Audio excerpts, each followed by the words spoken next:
झट्ट बाहिरबाट हेर्दा हामी मानव इतिहासकै सबैभन्दा कनेक्टेड पुस्ता हौँ। तर विडम्बना, हामी आफैबाट सबैभन्दा टाढा छौँ। हामीलाई आफैसँग दिन टाइमै छैन। We even do not have a single minute to give it to our self.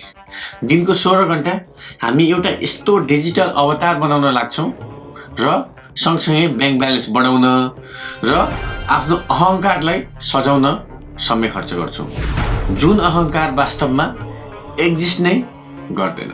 हामी थाकिसकेका छौँ र हामी कन्फ्युज पनि छौँ। ओम नमः शिवाय।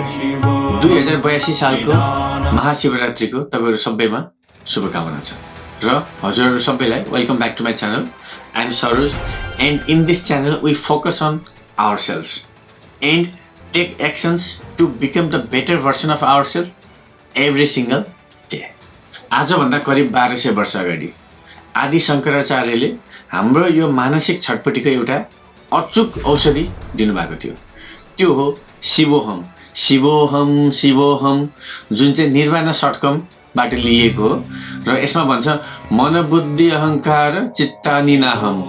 त्यो भनेको म न मन हुँ, म न बुद्धि हुँ, न म अहङ्कार हुँ र न म चित्त नै हुँ। जब तपाईँलाई आफ्नो पद प्रतिष्ठा नाम र यो शरीरको मोहलाई त्यागेर हेर्नुहुन्छ तब के बाँकी रहन्छ? धेरै मानिसहरू त्यो शून्यदेखि डराउँछन्, तर याद राख्नुहोस् त्यो शून्यतामा तपाईँ केही नहुनु हुँदै होइन, तपाईँ सबै थोक हुनुहुन्छ। It's not emptiness, you are full by your self. आदि शङ्कराचार्यले दिएको यो निर्वाणा षट्कम तपाईँहरूले पक्कै सुन्नु भएको छ अथवा पढ्नु भएको छ। यदि छैन भने मैले सानो एउटा डकुमेन्ट बनाएको छु जुन म यो डिस्क्रिप्सनमा राखिदिन्छु, तपाईँहरू त्यहाँ क्लिक गरेर त्यो डाउनलोड गर्न सक्नुहुनेछ। यदि तपाईँहरूले यो शिवोहम शिवोहम सुन्नु भएको छैन अथवा पढ्नु भएको छैन भने पढ्नुहोस् एकपटक। र यो चाहिँ मेरो वान अफ द फेभरेट मन्त्र जस्तै हो। म यो सुन्छु, पढ्छु र मलाई रमाइलो पनि लाग्छ। र शिवोहम कुनै बाहिरी भगवानको प्रार्थना मात्र होइन, यो हामीभित्रको दिव्यताको पहिचान हो। शिव भनेको विनाशक हुन्, हामीले त्यो रूपमा लिन्छौँ, संसारको होइन, बरु हामी आफूभित्र पालेको हाम्रो भ्रमहरूको र हाम्रो इगोको विनाश हो। म शिव हुँ भन्नुको अर्थ म अनन्त हुँ, म शुद्ध चेतना हुँ, म नै परमानन्द हुँ। र यो संसार जतिसुकै तपाईँलाई चाहिँ पुगेन, सक्सेस हुनु भएन, थोरै भयो भनेर जति तपाईँलाई दौडाए पनि शिवोहमले के भन्छ भन्दाखेरि तपाईँ आफैमा पूर्ण हुनुहुन्छ र तपाईँ नै मङ्गलकारी हुनुहुन्छ। You are everything and you are full by your self. र यो संसारमा शिवलाई भेट्न यो संसार छोडेर कतै जानु नै पर्दैन। तपाईँले केवल यो संसारले आफूलाई बदल्न नदिनुहोस्। तपाईँ आफू के हो आफैलाई चिन्नुहोस्, आफ्नो भित्री संसारलाई शुद्ध पार्नुहोस्। बाहिरी संसारले तपाईँलाई कहिले विचलित हुन दिन सक्दैन। र जब तपाईँ प्रविधि र पैसाको दौडमा लाग्नुहुन्छ, एकपटक गहिरो सास फेर्नुहोस् र आफ्नो वास्तविक स्वभावलाई सम्झनुहोस्। म न यो शरीर हुँ न म यो मन। शिवोहम शिवोहम।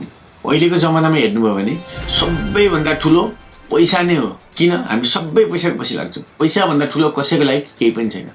तर जति पैसा भए पनि अन्तिममा चाहिने भनेको आफ्नो भित्री सेटिस्फ्याक्सन हो, जुन तपाईँ यसै पनि पाउन सक्नुहुन्छ। त्यही भएको भएर यो शिवरात्रिमा एकपटक शिवोहम शिवोहम जप्नुहोस् र पढ्नुहोस्। यो दुईटा मात्र गरेर हुँदैन र मेन कुरा भनेको बुझ्नुहोस्। जब यो बुझ्नुहुन्छ, जब आफ्नो भित्री संसार बुझ्नुहुन्छ, तब तपाईँ सक्सेस हुनको लागि कतै जानु पर्दैन, होइन? तपाईँलाई सेटिस्फ्याक्सन मिल्छ। सेटिस्फाइड हुनु नै सबैभन्दा ठुलो हो। चेतना बुझ्नुहोस् र जान्नुहोस्। हामीले जति कन्सियसनेस भन्छौँ नि, यो सबै त्यही नै हो। फेरि एकपटक शिवोहम शिवोहम। Happy Mahashivratri to everyone. I will see you in next video.